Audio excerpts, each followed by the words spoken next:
You know, I think anybody who's listening right now, if you want to set yourself up for success, ask yourself how much risk you've taken in the first 10, 15, 20, 30, 40 years of your life.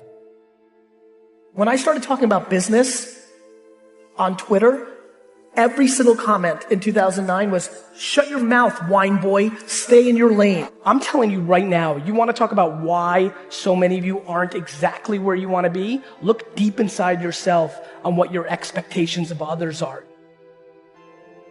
Ask yourself how much you've been succumbing to peer pressure. Like if you've always wanted to be cool to the popular kids in your high school, you're in trouble. The amount of people in here that have a job they hate and they buy things they don't care about to impress people they don't give a f about scares the shit out of me. Most people spend money on dumb things, which then forces them to do things they don't want. Long before I became the wine guy on YouTube and Twitter, I was a businessman. And I think if it's your truth, there's a very big difference between being an entrepreneur and a successful entrepreneur.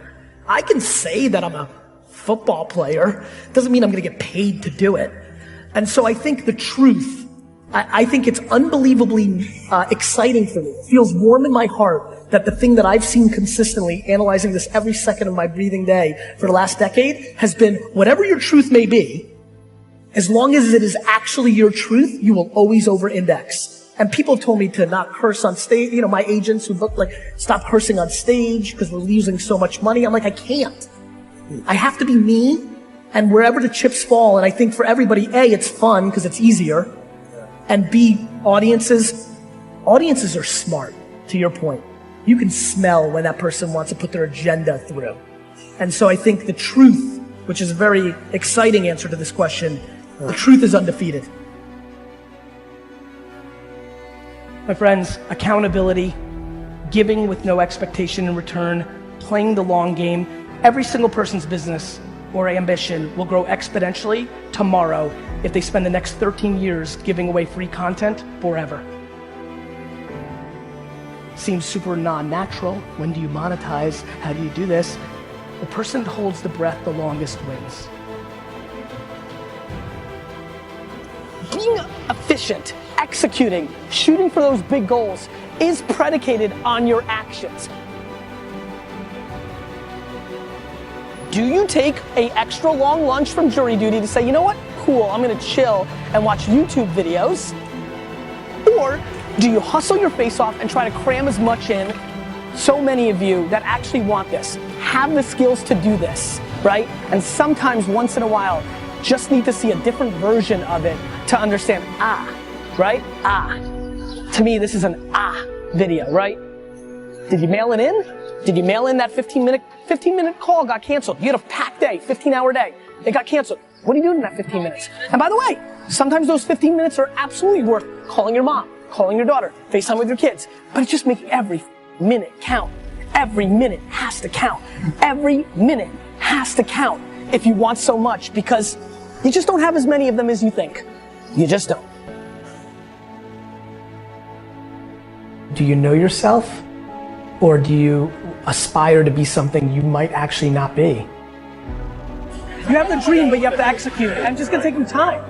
Because either at 15 you're gonna make it up and try to front, which is your vulnerability, or you'll just put in the work, and that's it. Like, it's just a process, man. Life is long.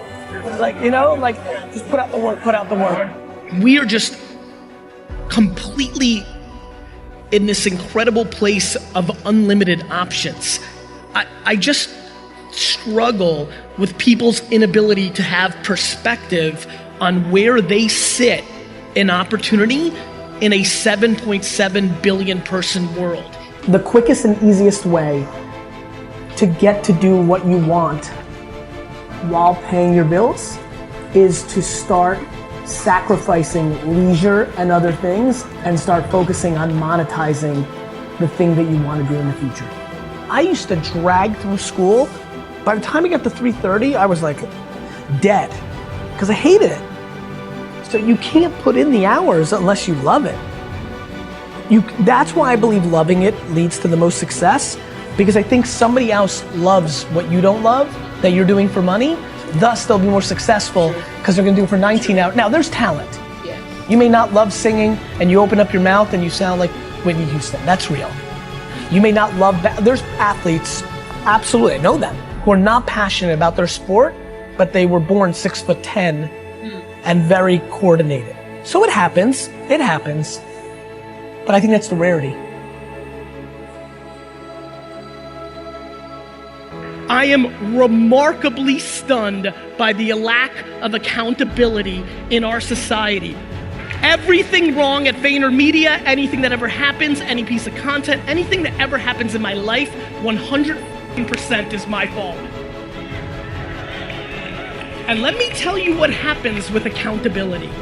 You get real happy. When you feel that there's no other source controlling your shit, all of a sudden it gets happier.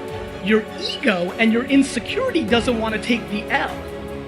You don't want to admit that you f***ed up. Because for some reason, so many of you are living your lives based on other people's opinions, and that is crippling you. The way to really eliminate fear is by not giving a f*** about anybody's opinion. My losses are mine. I'll deal with them myself. I don't need your 2 cents. You're losing plenty on your own. Patience and inner voice makes you unbeatable. Your rank amongst the 7.7 billion people in the world when it comes to opportunity is ridiculous. To have a special life, you have to do special things. And that usually means putting in the work and loving it. You take your advantages. Some advantages are experience. Some advantages are youth. You have to deploy patience. It's not going to happen overnight. Right, that's what I learned from you. You know, I f***ing put out content for 8.5 years before anybody gave it. have to dream. Please factor in what the world's going to be like in 2019 to 2025 versus looking at what the world was like 2009 to 2015. Way too many decisions by way too many people are being made by factoring in the past without anticipating the future. Forget about Benzes and shoes and homes and planes. The ROI of life is not money, it's being happy. And when I look at the people that I see that are happy, regardless of their income levels or success or fame or notoriety or money, so much of that is completely predicated on the fact that either their parenting or circumstance helped them have actual perspective to what the hell is going on here. Do you know what I wish for all of you 25-year-olds in here? That you knew how young you feel at 40. News alert, you're gonna kind of feel exactly the same. I don't think there's anything wrong with chasing money. I just think that it's usually the quickest way not to get it. It's crazy how I feel my whole life. Never had peer pressure, never did anything, ever, that I didn't want to do because I just didn't value somebody else's opinion over mine. And that comes from good parenting, circumstance, DNA, a million things. I don't know how to teach that. What I'm just trying to do is I'm trying to become, in a weird way, I like being popular because I become your courage. I think the most flattering thing that's happening to me in my life is I'm becoming people's courage. Because when they take risk and they take ridicule, they point to me. And then I tell their parents to go f*** themselves. It makes the most sense in the world to go high risk in your youth. Because you can live at your parents' house, you two and 19 people watching can live in a studio 21 deep. I know it, I lived it, I saw it, I watched it. Like, this is exactly when you guys are supposed to take 2 core leaps of faith. Either go and do it for yourself or get close to something that you believe in completely. If you let somebody else's opinion, whether your spouse, your boss, your mom, your aunt, your best friend, if you genuinely are living your only life, which, oh, by the way, by modern scientific terminology, is 400 trillion to 1. If you even could comprehend how ridiculous it is that we are even alive, like, do you understand how ludicrous it is that you have a life?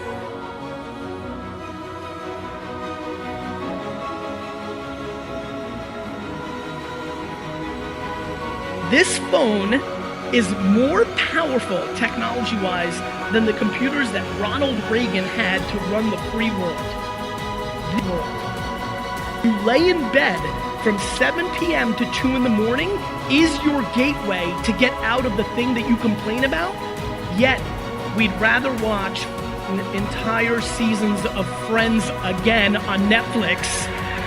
The one thing that connects everyone here, regardless of you're winning, you're losing, company, employee, entrepreneur, the one thing from coast to coast that connects every person here is the one asset that we should all be chasing is attention. Before you achieve anything, whatever the hell you came here for, when you go and output to try to create your business, run for mayor, raise money for a nonprofit, no matter what you do, no matter what you try to accomplish, when you leave this conference, the one thing that you should be chasing is people's attention. Before you can accomplish selling a sneaker or a cookie or a t-shirt or insurance or whatever you do, you need somebody's attention to tell them. Then your message has to be on point enough to commit them into doing what you'd like. Attention, my friends, is the asset. Nothing else is important to me besides attention. The reason I've always adapted to new content and new platforms, the internet itself, email, YouTube, Google AdWords, Facebook, Twitter, podcasting, all of it. The reason I've always done well with that is my religion above anything else is where is the attention today and potentially tomorrow, not what worked yesterday. There's nothing mathematically in life that can happen that is more ridiculous than the fact that you got one. You're more likely to get struck by lightning 14 times than have a life. Forward, forward, forward. Mindset, all of that leads to one thing. If you do not become a practitioner of how to communicate on the social networks of today, you are 100% irrelevant. Don't like it? Tough. Figure it out, execute it. My friends, negativity can lead at halftime. Kindness always wins the game.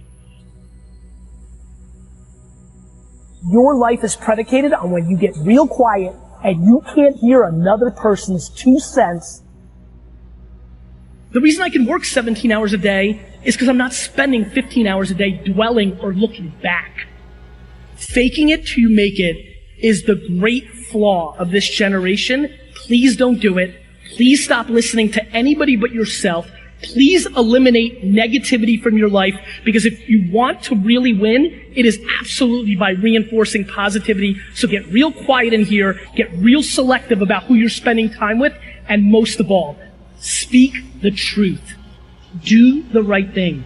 Kindness is cool. Truth is cool. Don't act like you've made it. Talk about the journey of trying to make it.